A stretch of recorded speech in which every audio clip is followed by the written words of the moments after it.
지난 시간까지 해서 갈라디아서를 마무리하고 오늘은 데살로니가 전서를 시작할까 합니다.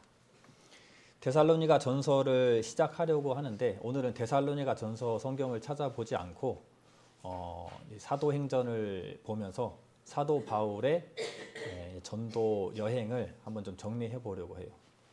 데살로니가 전서를 하려고 하다 보니까 이 배경을 이해하는데 바울의 전도 여행이 필수적으로 필요하더라고요. 그래서 오늘은 바울의 전도 여행을 한번 살펴보려고 합니다. 데살로니가 전서라고 하면은 이제 공식적으로 가장 먼저 쓰여진 서신이에요.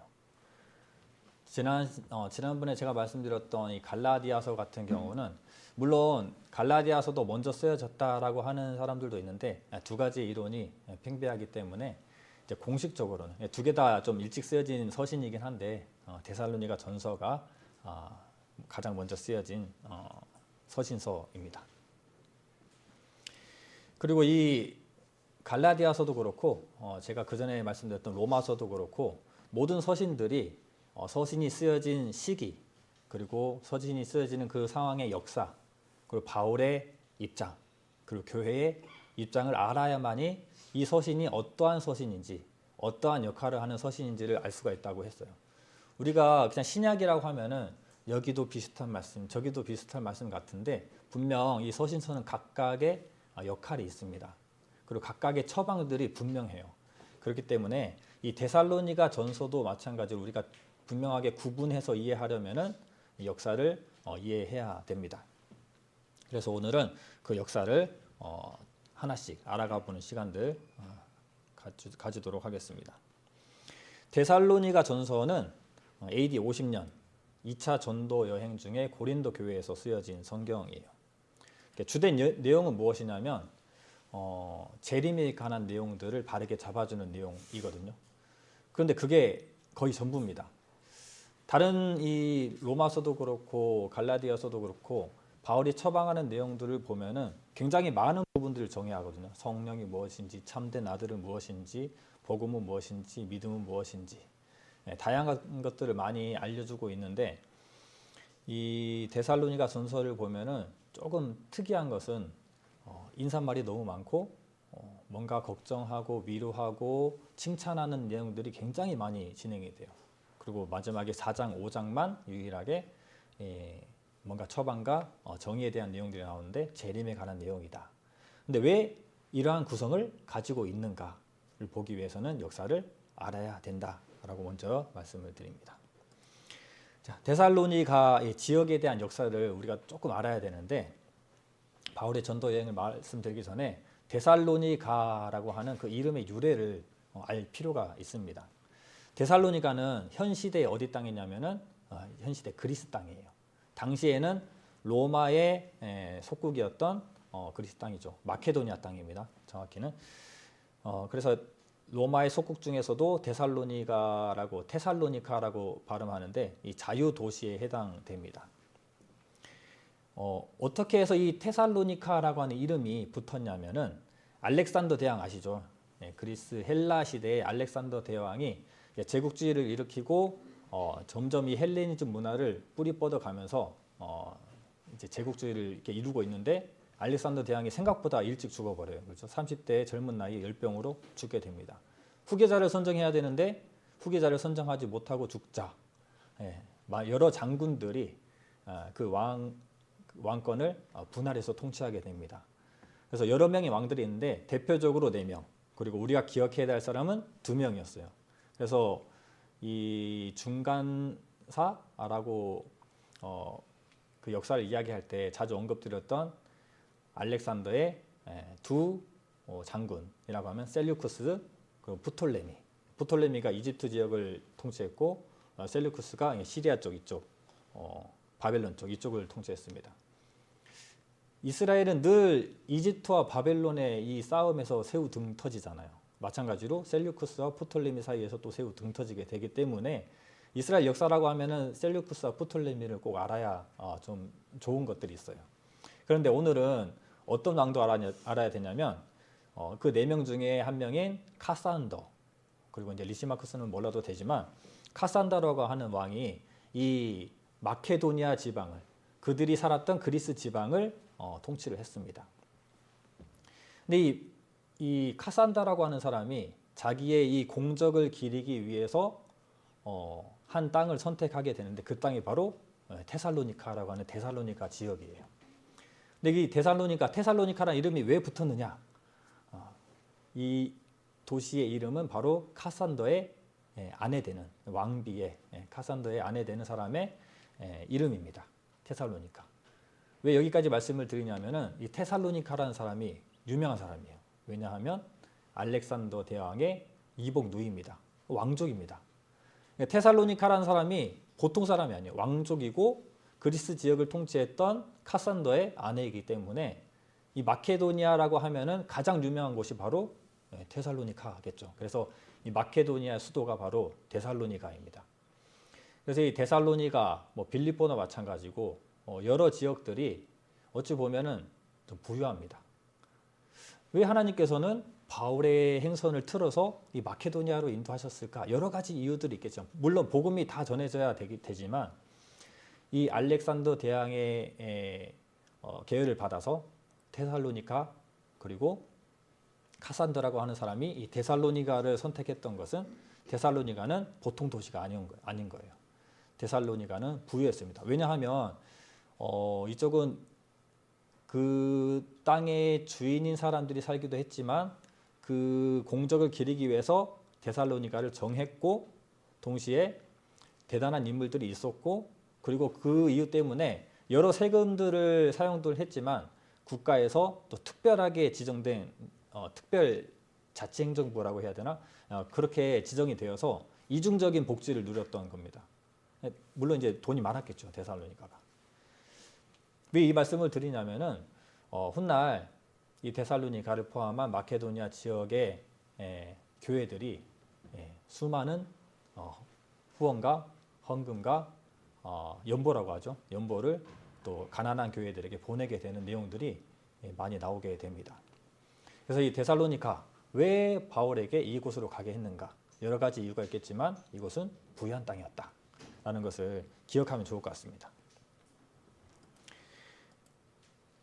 자, 그리고 이 데살로니카라고 하면은 바울이 1차 전도 여행을 했을 때의 땅과는 다른 땅이에요. 원래는 바울이 1차 전도 여행을 했을 때는 어디 땅을 중심으로 가냐면 지금의 터키 땅입니다. 지금의 터키 땅에 보면은 뭐 갈라디아 땅, 뭐 그리고 아시아 땅, 뭐 부르기아, 뭐 이런 여러 이 땅들이 있거든요. 그 땅들 위주로 가게 되는데 그 땅을 넘어서 간 곳이 바로 이 마케도니아 땅, 유럽입니다. 유럽의 첫 번째 땅이 바로 이 빌립보, 데살로니가라고 하는 곳이에요. 어떻게 해서 이곳에 가게 되는지 오늘 말씀을 드릴 건데 바울의 행적을 제가 정리해 본 적이 없거든요. 말씀을 제가 맡아서 하면서 과연 내가 이 바울의 행적을 공부할 날이 올까라는 생각을 했는데 예전에도 구약할 때 이 왕정 시대가 굉장히 약했거든요. 그래서 왕정 시대를 제가 한번 맡아서 설교해 보겠습니다라고 하고 왕정 시대를 한번 정리했더니 굉장히 유익하더라고요. 그런데 이 신약을 언제쯤 공부할까 하다가 제가 내년부터는 신약을 하겠습니다라고 신약 공부를 시작했는데 바울의 이 전도 여행 코스 있잖아요. 그것이 나와는 상관없는 것이었습니다. 전혀. 그런데 이번에 바울의 전도 여행을 좀 정리를 해 보니까 생각보다 굉장히 유익하더라고요. 여러분들도 이제 다들 정리해 보신 분들도 있고 그 동선을 아시는 분들도 있지만 저같이 그 바울의 전도 여행의 동선에 대해서 관심이 없는 분이 많을 겁니다.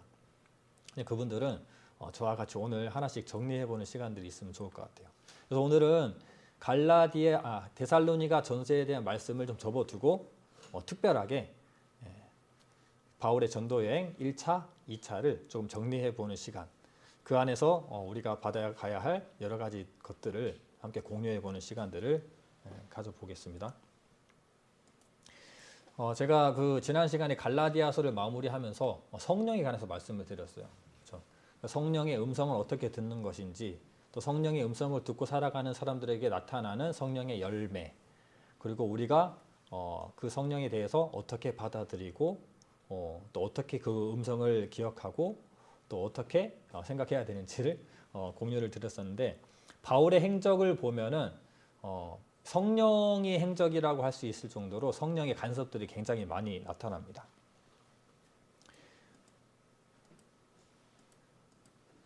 그래서 우리는 그 성령의 음성을 인지하고 듣고 그 길을 따르는 삶을 살아가야 되는 성령을 가진 사람들이잖아요.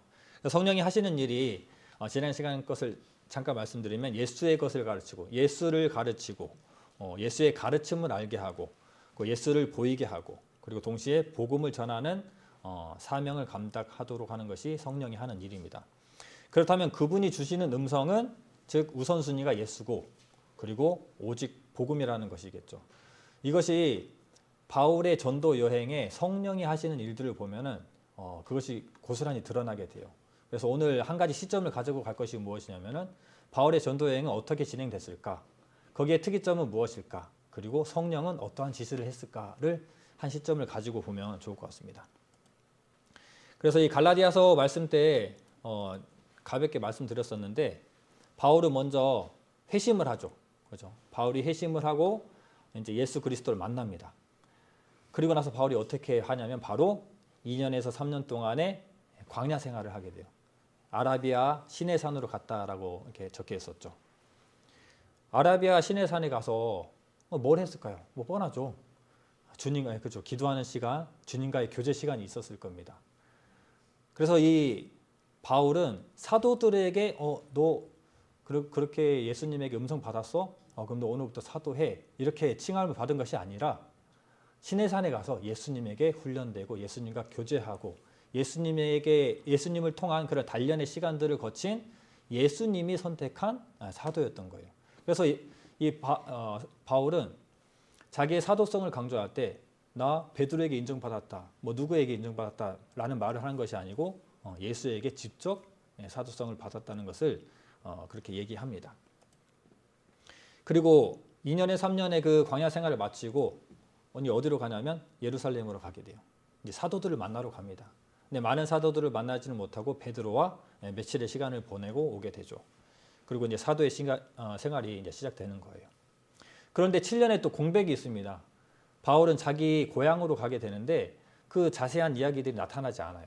7년의 시간 동안 뭘 했을까요? 그래서 많은 학자들은 이것은 영차, 1차가 아니고 영차 전도 여행이다라고 얘기합니다.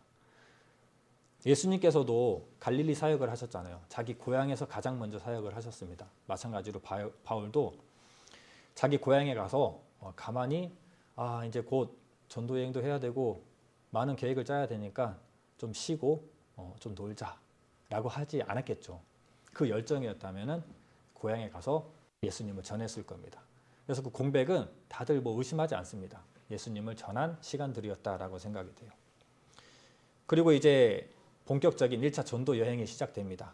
자, 오늘 성경은 안 찾았는데 사도행전을 먼저 찾아보겠습니다. 사도행전 13장 2절 말씀 찾아보겠습니다.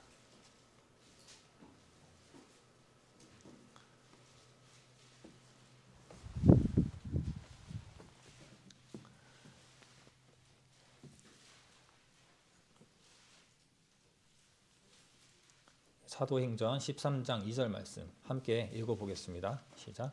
주를 섬겨 금식할 때 성령이 가라사대 내가 불러 시키는 일을 위하여 바나바와 사울을 따로 세우라 하시니 이에 금식하며 기도하고 두 사람에게 안수하여 보내니라. 네, 그 뒤에 한 절만 더 읽을게요. 두 사람이 성령의 보내심을 받아 실루기아에 내려가 거기 배 타고 구브로에 가서. 바울이 전도 여행을 하는데 이제 뭐 사도들의 대표가 너 이렇게 팀을 짜고 넌 이렇게 팀을 짜서 넌 이쪽으로 넌 저쪽으로 했거나 아니면 바울이 바나바 당신 나랑 마음이 너무 잘 맞네요. 저랑 같이 전도 여행을 하실까요? 우리 이쪽으로 가봅시다 라고 한 게 아니고 누가? 네, 성령이 바나바와 바울, 사울이라고 하는 바울을 선택해서 그 갈 길을 인도하는 모습을 보게 됩니다. 이게 바로 성령이 인도하는 삶이겠죠. 그래서 모든 이 전도 여행의 시작은 수리아 안디옥 우리가 배웠습니다. 수리아 안디옥에서 실루기아 항구로 내려가서 그래서 처음으로 구브로라고 하는 키프로스 섬으로 가게 됩니다. 이 키프로스 섬의 살람이라고 하는 지역이 바나바의 고향이었죠. 그 바나바의 고향에서 사역을 하고 그 다음 이 반대편 바보로 넘어와서 그리고 소아시아 땅 버가로 가게 됩니다. 여기서부터는 사울이 바울이라는 이름을 사용하게 돼요. 1차 전도여행 사진 한번 띄워주실래요? PPT는 만들지 않고 사진만 2개 가져왔습니다. 이런 순서로 구브로에서 저기 육로로 가게 되는 이야기입니다. 그래서 이제 버가에서 이제 위로 올라가게 되는데 안디옥 보이시죠? 이 안디옥에 가게 되는 길에서 한 가지 사건이 일어나게 되죠. 이 버가에서 이 비시디아 안디옥으로 가기 위해서는 타우루스 산맥이라는 것을 넘어야 되는데 굉장히 길이 험했던 것 같아요. 이때 어떤 일이 있느냐? 함께 갔던 마가 요한이라고 하는 사람이 낙오하게 됩니다. 이 마가 요한이라고 하는 사람은 누구냐면 마가복음을 쓴 사람이고 또 이 마가의 다락방, 그죠? 마가 요한이라는 사람은 바나바의 생질, 바나바의 조카입니다. 그 바나바의 조카다 보니까 바나바가 잘 챙겼던 것 같은데 같이 떠났던 것 같은데 이 험한 길 앞에서 낙오하게 돼요. 그리고 이 비시디아 안디옥에서 가보니까 유대인 공동체가 있는 대도시였어요. 그래서 유대인 대도시가 있다는 것은 유대인이 많다는 것이고 유대인이 많다는 것은 유대인 회당이 있다는 거예요. 그래서 유대인 회당에서 복음 전파를 하게 됩니다. 그리고 이고니온을 거쳐서 루스드라를 거쳐서 더베로 가요. 이고니온도 회당이 있어요. 그 루스드라까지 이 유대인들이 쫓아오게 되는데 유대인들이 계속 핍박을 합니다. 루스드라까지. 그래서 이 루스드라에서 죽을 뻔하죠. 돌에 맞아서 얘 죽었구나 하고 사람들이 가는데 바울은 죽지 않았어요. 돌에 맞아서 죽을 정도면은 여러분들은 어떻게 하실 것 같아요? 저는 포기할 것 같아요. 이 길은 성령이 주신 길이 아니구나. 이거 이러다가 죽을 수도 있겠다. 저는 그만두고 고향으로 돌아갈 것 같은데 깨어나서 더베로 가게 됩니다. 그리고 이제 돌아가는 길은 이 바울의 전도 여행의 특징은 무엇이냐면 신학적인 그 복음을 전파하는 이 사명도 있지만 또 목회적으로 교회를 돌보는 일도 병행합니다. 그래서 그가 거쳐왔던 길들을 돌아가면서 교회가 세워진 곳에 가서 목회적인 돌봄들을 이루고 다시 돌아가게 돼요. 그래서 우리가 좀 한 가지 좀 의문이 들어요. 저도 이 전도 여행을 보면서 한 가지 우리가 가지면 좋은 팁이 하나 있더라고요. 바울은 이방인을 위한 사도인데 왜 유대 회당에서 자꾸 말씀을 전하지? 이상하더라고요. 그렇지 않아요? 유대인들을 위해서 전할 거면은 유대인들에게 전하지 이방인을 위한 사도라고 하는데 왜 계속 유대인 회당만 찾아다녔을까? 유대인 회당만 찾아다닌 것이 아니고 큰 도시에 가면 유대인들이 많았고 거기에 유대인 회당이 있습니다. 근데 유대인 회당이 있으면 다른 데서 전하지 않고 유대인 회당에서 먼저 전했어요. 근데 왜 이렇게 하느냐? 당시에 유대 회당이라고 하는 것이 왜 있었냐면은 이 교회가 있었던 문화도 아닌데 왜 회당이 있지 싶잖아요.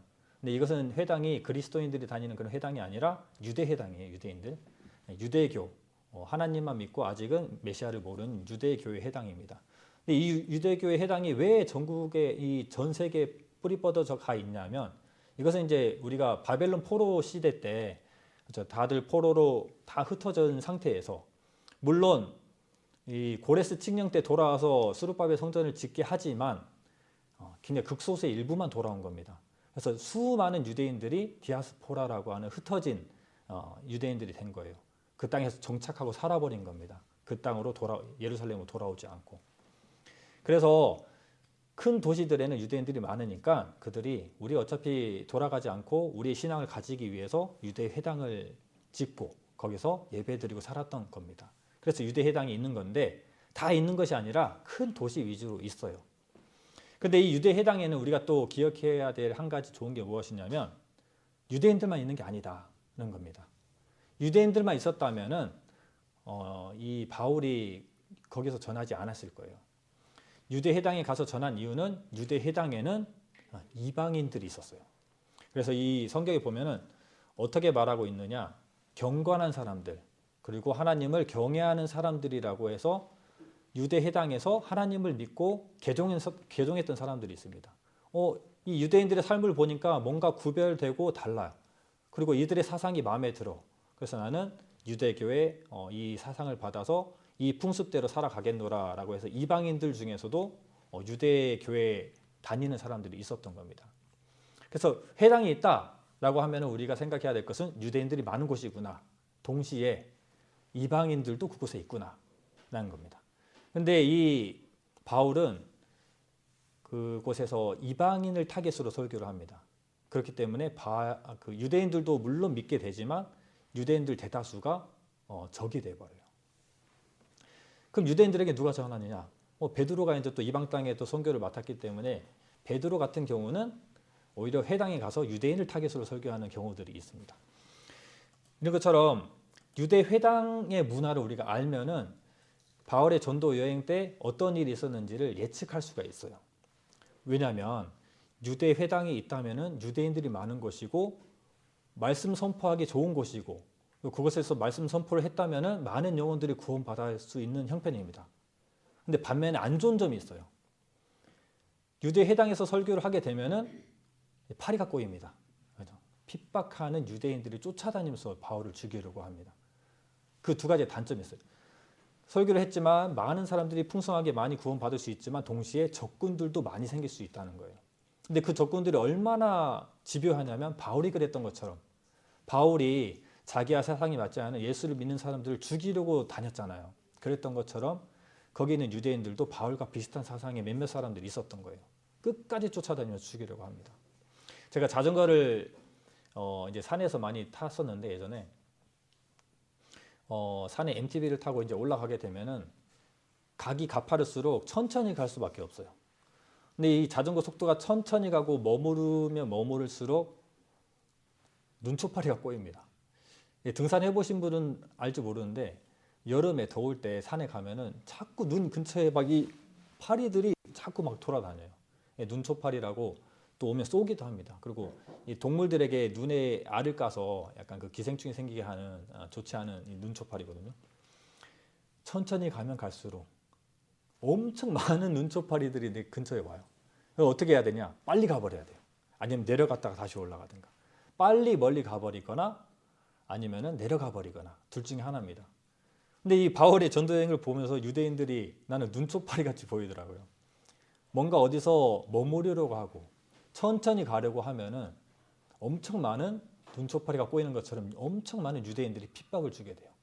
그렇기 때문에 바울은 쫓겨다닐 수밖에 없는 입장이 됩니다. 그럼에도 불구하고 회당에서 말씀을 전하는 바울의 모습을 우리가 찾아보면서 성경을 읽으면 굉장히 재미있어요.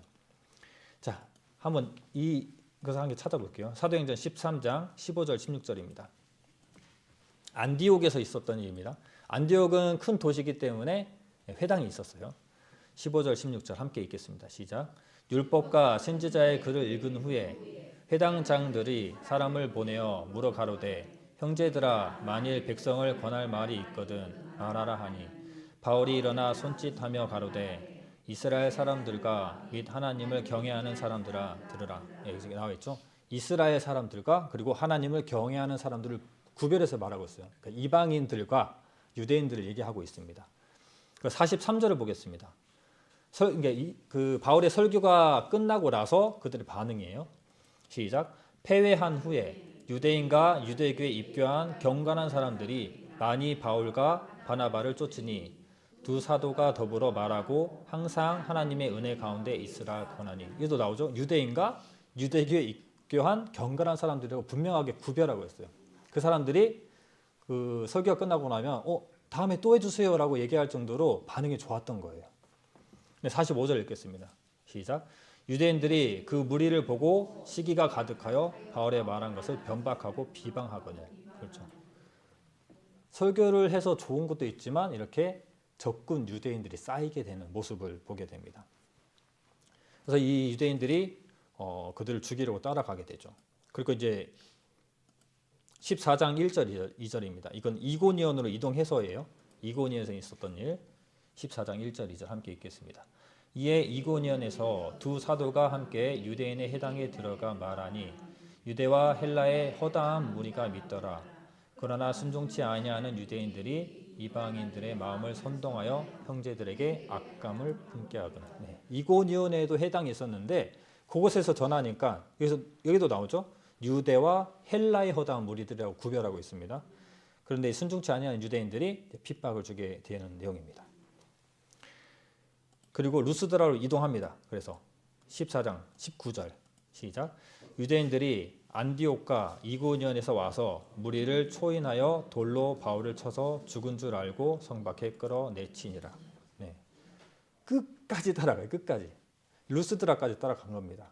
그러니까 루스드라에서 어디에서 온 사람들? 안디옥에서 온 사람들, 이고니온에서 온 사람들, 그 눈초파리 같이 따라다니는 그 유대인들이 바울을 돌로 쳐 죽여버린 거예요. 그래서 다 죽은 줄 알고 성 밖에 내버린 겁니다. 하지만 죽지 않았죠. 그렇게 일어서서도 복음을 전하기 위해서 갔던 바울의 심정을 생각해 보면은 정말 대단한 거예요. 그렇죠? 그래서 안디옥, 이고니온, 루스드라 그리고 더베로 거쳤다가 다시 왔던 길을 돌아가면서 목회적인 이 돌봄을 이루고 그 교회를 굳건하게 세우고 다시 예루살렘으로 돌아가게 됩니다. 이것을 말씀을 드리는 이유는 2차 선교 여행 때도 똑같이 나타나게 돼요. 그래서 이것을 딱 보게 되면은 이런 상황이 되겠구나, 쫓겨가구나, 도망가는구나, 어쩔 수 없구나 이런 것들을 우리가 이해하고 볼 수 있다는 겁니다. 1차 전도 여행이 끝나고 나서 예루살렘으로 왔을 때는 이제 예루살렘 공의회라는 것이 있었죠. 그래서 거기서 전도를 해보니까 유대인들이 많은 핍박을 주게 되는데 율법을 지키게 하고 율법 그 할례를 행하게 하는 여러 가지 문제점들이 있더라. 근데 이거 해야 되는 건지 말아야 되는 건지 모르겠다라고 해서 그들과 의논해서 정하는 것이 바로 예루살렘 공의회에서 있었던 결론들입니다. 그래서 이방인 그리스도인들에게 무거운 짐을 지게 하지 말자. 율법을 강요하거나 할례를 행하는 것들을 하지 말자라는 첫 번째. 그리고 두 번째는 우상에게 바친 제물, 핏째 먹는 것, 그리고 음란 이런 것들을 하지 않도록 하자.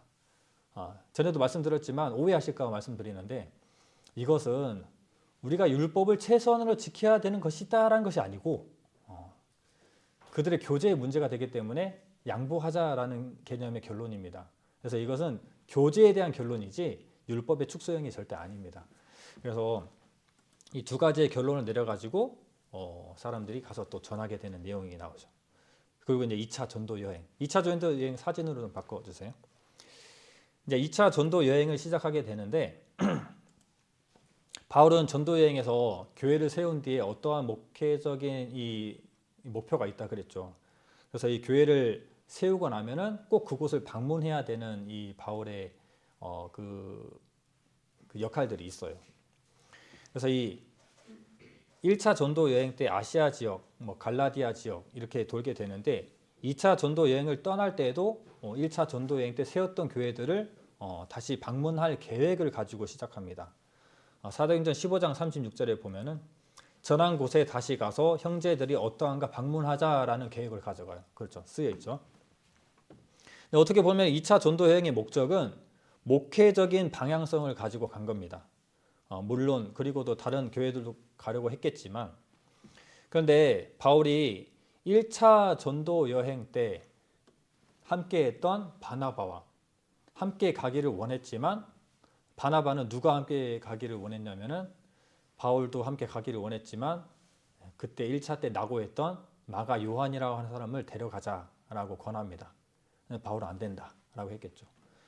이 문제 때문에 두 사람은 엄청 심하게 싸웁니다. 그래서 갈라서 버려요. 그래서 바나바는 구브로로 가고 1차 전도 여행의 길로 가고 바울은 누구를 데려가죠? 실라를 데리고 육로로에서 1차 전도 여행 길로 가게 됩니다. 그렇게 두 가지 길이 나눠지게 됩니다. 그래서 2차 전도 여행은 이 바울과 실라가 육로로 다소 길리기아로 시작하는 2차 전도 여행으로 이렇게 떠나게 되는 거예요. 그리고 이 사도행전 16장 5절의 내용을 보면 바울이 더베와 루스드라에서 디모데라고 하는 제자를 만나게 되는데 그에게 할례를 행하고 전도 여행을 같이 가게 됩니다. 한번 읽어보겠습니다. 사도행전 16장 1절로 4절입니다. 16장 1절로 4절 함께 읽겠습니다. 시작. 바울이 더베와 루스드라에도 이름에 거기 디모데라 하는 제자가 있으니 그 모친은 믿는 유대 여자요 부친은 헬라인이라. 디모데는 루스드라와 이고니온에 있는 형제들에게 칭찬받는 자니 바울이 그를 데리고 떠나고자 할새 그 지경에 있는 유대인을 인하여 그를 데려다가 할례를 행하니 이는 그 사람들이 그의 부친이 헬라인인 줄 다 알미러라. 네. 네, 여기까지입니다. 네. 이 전도 여행을 하고 있는데 갔던 교회들을 돌보자라고 해서 루스드라까지 간 겁니다.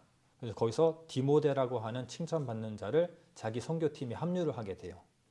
그리고 전에 말씀드린 것처럼 유대인들과의 마찰을 피하기 위해서 할례를 행하고 원활한 설교를 위해서 할례를 행하게 되는 일이 있죠. 아마도 이제 여기서 제가 생각되기를 바나바와 다투고 돌아섰는데 아마 이 바나바 대신에 채워주는 한 위로의 인물이 되지 않을까라는 생각이 많이 들었습니다. 그리고 이제 본격적으로 이제 선교 활동을 하려고 가게 되는데 어떤 일이 있느냐? 성령이 길을 막아버려요. 너 이쪽으로 가지 마. 너 더 이상 아시아로 가지 마. 너 가려고 하는 거 아시아 쪽 아니야? 아시아 가지 마. 이쪽으로 가지 말라고 길을 막는 이야기가 16장 6절에서 10절의 내용에 나옵니다. 함께 읽어보겠습니다. 시작. 성령이 아시아에서 말씀을 전하지 못하게 하시거늘 부르기아와 갈라디아 땅으로 다녀가 무시아 앞에 이르러 비두니아로 가고자 애쓰되 예수의 영이 허락지 아니하는지라. 무시아를 지나 두라로 내려갔는데 밤에 환상이 바울에게 보이니 마게도냐 사람 하나가 가서서 그에게 청하여 가로되 마게도냐로 건너와서 우리를 도우라 하거늘 바울이 이 환상을 본 후에 우리가 곧 마게도냐로 떠나기를 힘쓰니 이는 하나님이 저 사람들에게 복음을 전하라고 우리를 부르신 줄로 인정함이로라. 6절부터 나오는 것은 성령의 개입이 시작되는데 성령이 전도의 방향을 틀어주는 내용이 나옵니다. 바울은 왔던 길 이고니온 그리고 안디옥까지는 갑니다. 그리고 에베소로 가려고 했어요. 이 내용들을 보면은 에베소로 가려고 했지만 성령이 막았습니다. 그래서 성령이 막아서 어디로 가려고 했냐면 무시아 앞에 이르러서 비두니아로 가려고 했어요. 이 아시아 땅 북쪽으로 가려고 했습니다. 그런데 또 그 길을 예수의 영이 막아거든요. 예수의 영이라는 건 성령입니다. 성령이 또 막아버려요. 그래서 그들이 가다 보니까 어디로 가냐면은 드로아, 트로이 전쟁 아시죠? 트로이 목마, 트로이 목마에 있었던 그 땅이 바로 드로아라고 하는 땅입니다. 그곳으로 가게 돼요. 아시아 땅에 이제 거의 뭐 소아시아 땅의 이 끝자락이에요. 이제 거기서 어디로 갈 수밖에 없냐면은 이제 바다를 건너갈 수밖에 없는 그곳에 다다르게 됩니다. 그때 성령이 임하셔 가지고 분명하게 말합니다. 마케도니아 사람이 나타나서 건너와서 우리를 도우라라고 성령의 분명한 음성을 그 팀원들이 다 인정하게 돼요. 자, 팀원들을 한번 보죠. 바울, 실라, 그리고 디모데. 그리고 누가 한 명 더 있습니다. 누가 한 명 더 있습니다. 누가예요, 누가. 누가가 이 드로아에서 합류가 됩니다. 각자의 역할들이 굉장히 기가 막힙니다. 뭔가 어벤져스의 한 장면을 보는 것 같은 느낌인데 이 한 가지 하나 짚고 넘어가야 되는 것은 아시아 땅이라고 하면은 우리가 좀 오해하는 것이 있거든요. 당시에 이 터키 땅 지금 생각하는 터키 땅을 당시 아시아 땅이라고 소아시아 땅이라고 해요.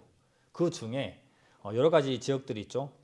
주 개념인데 우리가 생각하는 기준에서는 전라남도, 뭐 경상북도 이런 도 개념으로 봤을 때 크기로 나타나는 이름이 뭐냐면 갈라디아, 길리기아, 갑바도기아, 밤빌리아 이런 곳이 바로 도 개념, 주 개념입니다. 그 안에서 이제 작은 도시들이 있죠. 뭐 갈라디아 안에 뭐 루스드라, 이고니온이 있고, 뭐 길리기아 안에 다소가 있고, 이렇게 도시가 있는 겁니다. 이 주 개념에서 이 터키 땅 서쪽에 위치하는 것이 아시아 땅이에요. 그러니까 그들이 터키 땅 서쪽으로 가려고 하니까 그 길을 막은 겁니다. 그래서 누구는 이렇게 생각할 수도 있어요. 이때 안 막았으면 꼬레아 니폰으로 올 수 있었지 않았을까라는 생각을 하게 되는데 그게 아닙니다. 그래서 말하는 아시아는 터키의 일부 땅을 얘기하고 있는 겁니다. 그래서 이 부분 알면은 좋을 것 같고요. 그래서 이제 이 드로아에서 건너와서 우리를 도우라라고 하시고 이 네 명의 팀원이 한 팀이 되어서 이제 유럽 땅, 마케도니아 땅으로 건너가게 돼요. 이제 점점 이 데살로니가로 가까이 오게 됩니다. 그래서 이 성경 이 사도행전에 보면은 16장 10절에 보면 이 그들을 칭하는 문구가 이제 바뀌게 돼요. 그 전에는 그들이 뭐 바울과 일행이 이렇게 했지만 이때부터는 우리가라는 단어를 쓰게 됩니다. 근데 그들의 만남은 우연이 아닙니다. 그렇죠. 성령님의 이끄심으로 한 사람 한 사람 채워졌던 것들이기 때문에 각자의 역할들이 분명히 있었고 분명 그 사람으로 구성한 이유가 그 사람들로 구성된 큰 그림이 있을 거예요. 그렇죠? 한 명 한 명 짚어보면 바울도 굉장히 좋은 환경에서 자랐고 엄격한 기준의 유대 문화를 또 배웠고 로마 시민권이 있었고 그런 사람을 선택하는 것 자체가 모든 것들이 주님의 큰 그림 안에 있는 겁니다. 굳이 이 마가라고는 요한이 라고 했을까라는 생각까지 들더라고요. 왜냐하면 그들이 갈라서지 않았으면 신라를 만나지 못했을 텐데 신라가 왜 중요한 인물이냐면 그도 로마 시민권을 가진 사람입니다.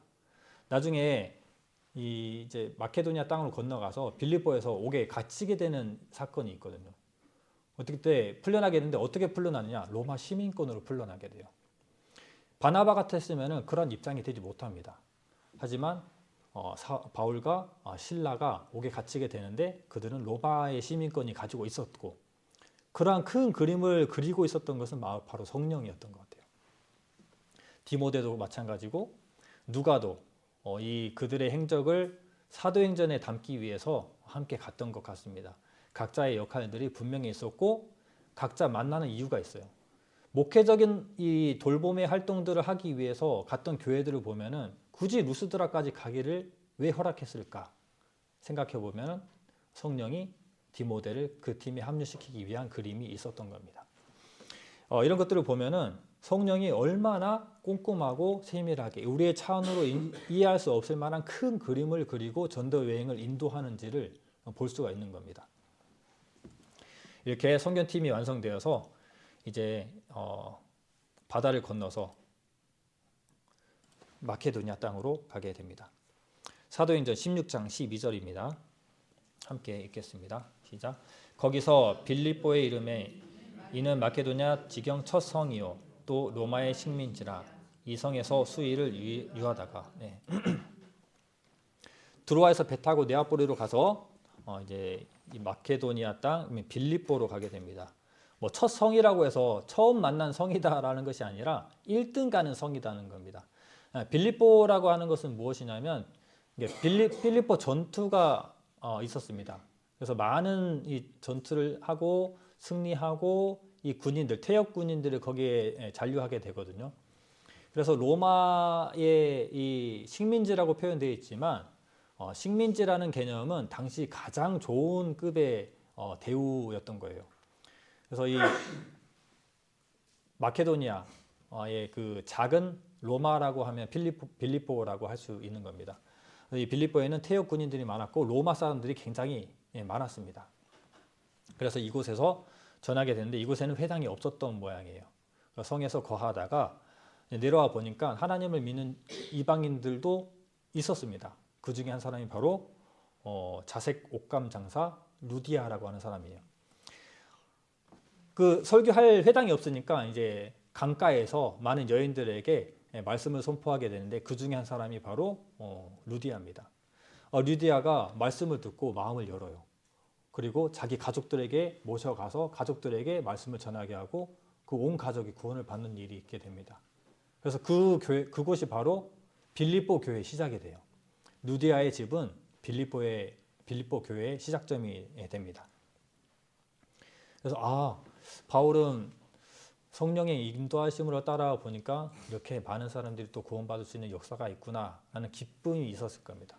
하지만 그 기쁨도 잠시 또 곧 또 위기가 오게 되는데 귀신 들린 요종이 한 명 있는 거예요. 귀신 들린 요종이 자꾸 바울 일행을 따라다니면서 소리 지르기를 지극히 높은 하나님의 종이다. 구원의 길을 전한다라고 외치는 겁니다. 틀린 말은 아니죠. 이 사단이 사단 마귀가 그들에게 계속 이 말을 하게 되는데 왜 굳이 이 말을 하게 했을까? 이것은 그들의 선교에 방해가 됩니다. 왜냐하면 뭐 위험이 있거나 뭔가 이 급이 있는 사람이 그런 말을 하면은 사람들이 눈여겨 볼 텐데 귀신 들린 종이란 말이에요. 귀신이 외치는 왕, 사람들이 좋아하지 않겠죠. 그래서 이 선교를 하는데 방해가 되기 때문에 하루하루 참다가 계속 와서 방해를 하니까 바울이 쫓아버립니다. 그 귀신을. 근데 이게 문제가 돼요. 왜냐하면 종이라고 했잖아요. 그 종은 귀신 들린 그 여종 때문에 돈벌이가 굉장히 좋았던 겁니다. 왜냐하면 귀신이 있기 때문에 사람들에게 뭐 점을 쳐주거나 미래를 예측해주는 여러 가지 일들을 했을 건데 그러한 수입원이 없어져 버리면 화가 나죠. 엄청 유명한 여종 아이였는데 그 신기를 잃어버린 거예요. 그래서 이제 고발해 버립니다. 저 사람들이 이상한 것들을 정한다, 이상한 간습을 전한다라고 신고해 버리고 결국 바울과 실라가 옥에 갇히게 됩니다.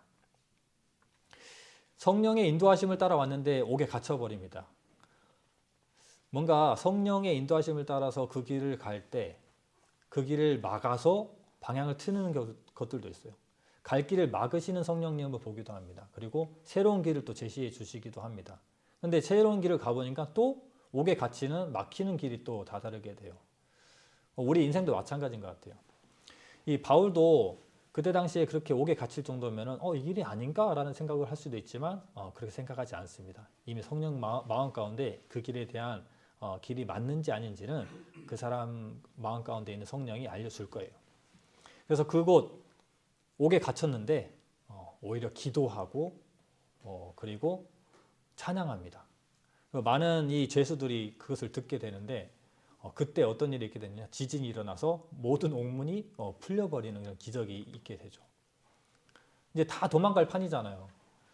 그래서 이 관수가 자기의 사명감을 다 제대로 못하기 때문에 자결하려고 합니다. 나는 그냥 죽을란다 하고 죽으러 가는데 바울이 죽지 마시오. 네, 우리 다 여기 있습니다. 죽지 말라고 하니까 이때 관수가 물어보는 이 질문이 우리가 굉장히 많이 들었던 이 성경 구절이죠. 사도행전 16장 30절 31절 함께 읽겠습니다. 시작. 저희를 데리고 나가 가로되 선생들아 내가 어떻게 하여야 구원을 얻으리이까 하거늘 가로되 주 예수를 믿으라 그리하면 너와 내 집이 구원을 얻으리라 하고, 이 유명한 구절이 여기에서 나오는 거예요. 그래서 관수가 구원을 받습니다. 그리고 그들은 로마의 시민권으로 이제 나오게 되고 어디로 행하느냐, 루디아 집으로 가게 돼요. 루디아 집이 당시에 교회였다는 것이 이제 알게 되겠죠. 이것이 마케도니아를 건너와서 빌립보에서 뭐 수일이라고 하는 며칠 만에 있었던 사건들입니다. 그리고 이 여정을 끝으로 이제 드디어 데살로니가 교회로 가게 됩니다. 굉장히 오랫동안 돌아왔어요. 자, 17장 1절 2절입니다. 17장 1절 2절 시작. 저희가 암비볼리와 아볼로니아로 다녀가 데살로니가에 이르니 거기 유대인의 회당이 있는지라 바울이 자기의 규례대로 저희에게로 들어가서 새 안식일에 성경을 가지고 강론하며. 아까 서두에 말씀드린 대로 유대인 회당이 여기 있네요. 왜냐하면 데살로니가는 큰 이 지역이고 부유한 지역이고 마케도니아의 수도라고 했잖아요. 당연히 유대인 회당이 있겠죠. 유대인 회당이 있다면은 유대인들이 많았겠죠. 그리고 그곳에서 이렇게 새 안식일, 3주라고도 볼 수 있는데 3회차 혹은 3주 이렇게 말씀을 선포하게 됩니다. 물론 반응들이 뜨거웠겠죠. 그리고 아까 말씀드린 것처럼 이 일 때문에 또 핍박과 박해가 시작됩니다. 유대 회당에서 말씀을 전하면 많은 영혼들이 구원받고 많은 핍박이 따라온다는 것이 또 여기에도 똑같이 접목이 돼요. 그리고 17장 4절 5절 제가 읽어드리겠습니다. 그 중에 어떤 사람 곧 경건한 헬라인의 큰 무리와 적지 않은 기부인도 권함을 받고 바울과 실라를 쫓으나 그러나 유대인들은 시기하여 저자의 어떤 괴악한 사람들을 데리고 떼를 지어 성을 소동케 하여 야손의 집에 달려들어 저희를 백성에게 끌어내려고 찾았으나. 네. 아까 말씀드린 것처럼 실제로 이런 일들이 이렇게 나타나게 되는 거죠. 근데 그들이 이제 고발을 하게 됩니다. 근데 이들이 고발된 내용이 굉장히 무서워요. 체제 전복, 내란 선동죄로 이렇게 고발하게 됩니다. 가이사가 주인데, 우리에게는 가이사가 주인데 이 사람들은 예수를 주라고 다른 주를 가르친다, 다른 도를 전한다라고 고소하게 됩니다. 가이사를 들먹일 정도면 이게 굉장히 이제 위험해지는 겁니다. 그래서 이때 많은 사람들이 바울과 실라를 베레아로 피신시킵니다. 13절, 데살로니가에 있는 유대인들이 바울이 하나님의 말씀을 베레아에서도 전하는 줄을 알고 거기서도 무리를 움직여 소돔케 하거늘. 따라다니죠. 눈초파리처럼 따라다니게 됩니다.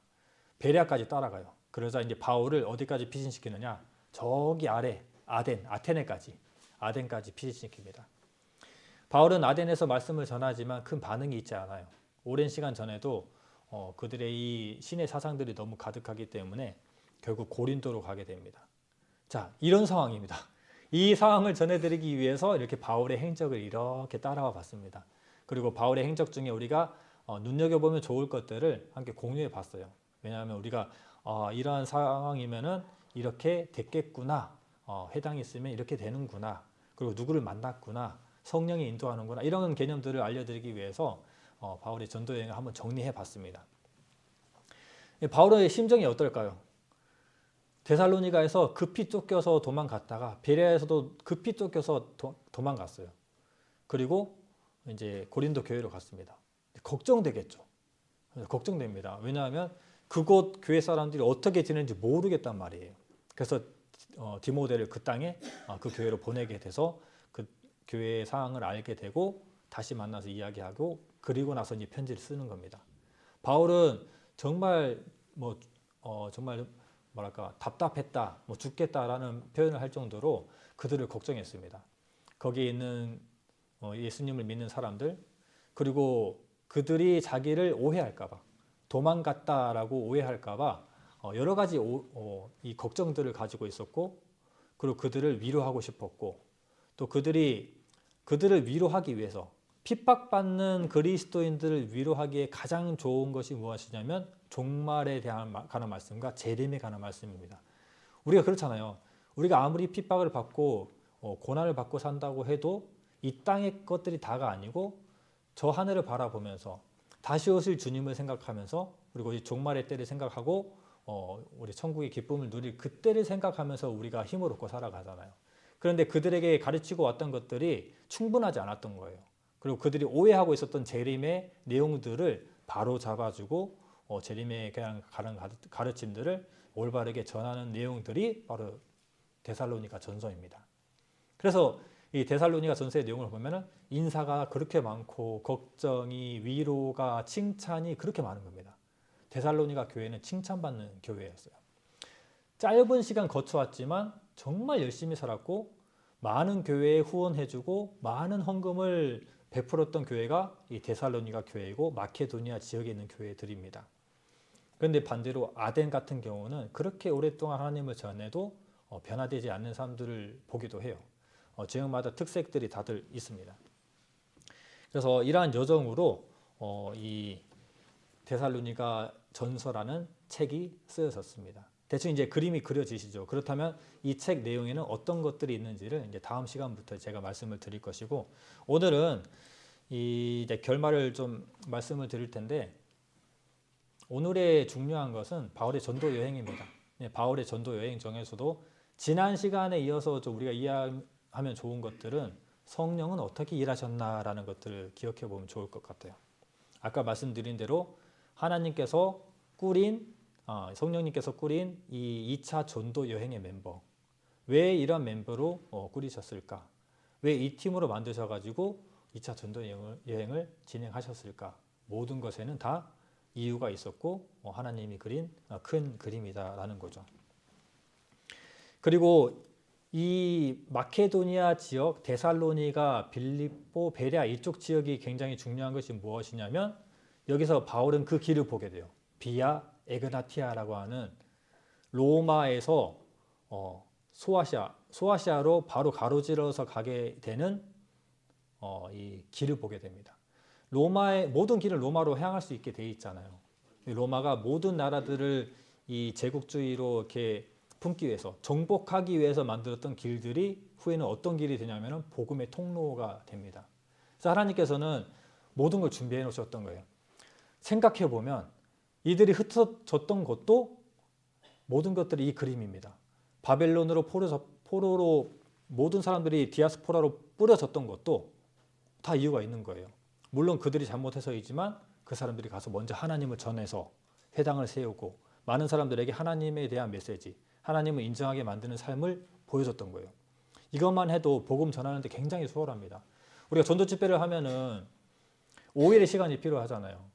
왜냐하면 3일의 시간은 하나님을 인정시켜야 돼요. 그렇잖아요. 거의 3, 4일을 마지막에 하루 예수 그리스도를 전합니다. 하지만 바울은 그럴 필요 없이 많은 사람들에게 한 하루의 말씀으로도 복음을 뿌릴 수 있는 그러한 상태들을 만들어 놨던 거죠. 그래서 복음의 통로를 준비하시고 유대인들 준비하시고 유대인 회당을 준비하시고 경건한 사람들을 준비하셨던 것들이 그 옛날부터 준비됐던 것들이에요. 그리고 아까 알렉산더 얘기를 했지만 알렉산더 때 어떤 큰 영향이 있느냐? 헬레니즘 문화가 전파되기 때문에 언어가 통일됩니다. 지금 우리가 제2 외국어 영어로 쓰는 것처럼 그때 헬라어를 제2 외국어로 많이 사용했거든요. 언어를 통일하시고 그리고 헬라어로 성경을 또 쓰게 해서 다들 성경을 알게 하시고 이러한 일들이 다 성령이 하나님께서 그려놓으신 큰 그림입니다. 그래서 우리가 성령이 우리 가운데 있다라고 하면은 있나 보구나라는 것에 그칠 수가 있거든요.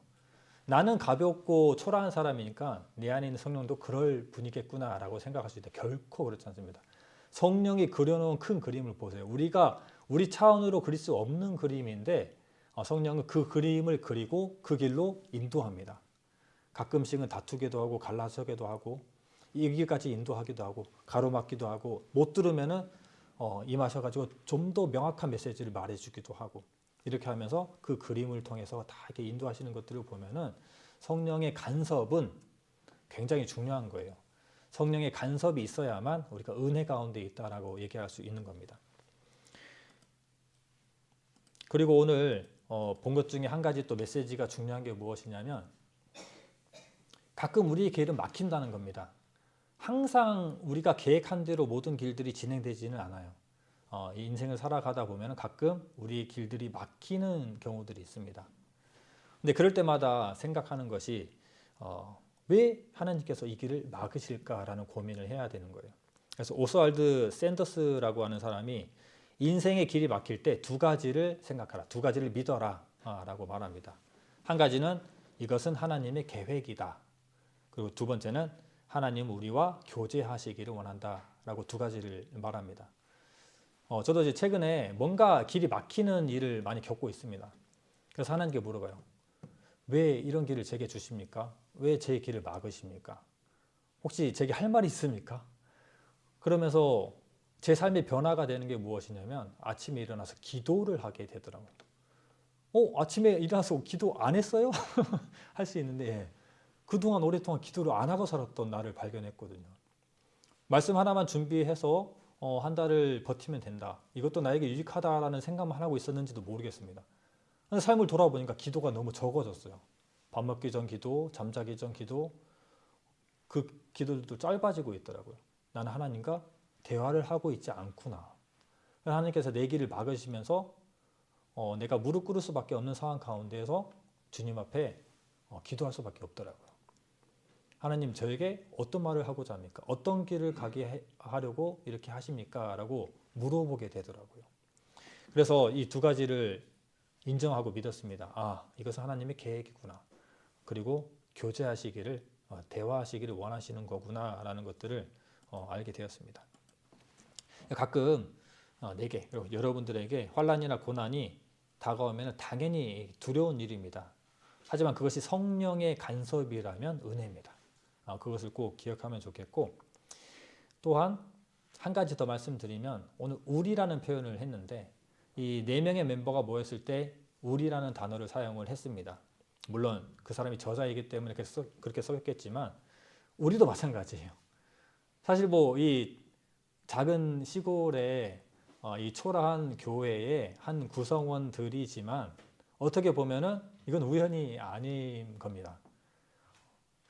우리가 이렇게 만나서 저도 이렇게 설교를 할 수 있게 되고 목사님, 뭐 집사님들, 자매님들 모두 이 자리에 모여서 주님께 예배드리는 이 모든 형편들이 우연이 아니라는 거예요. 각자의 역할들이 있고 필요와 존재성들이 다 있기 때문에 하나님께서 왜 이렇게 모이게 해주셨는지, 이것은 하나님 성령님의 큰 그림이 될 수가 있다라는 것을 생각하면은 서로에게 감사가 될 수 있을 거라고 생각이 됩니다.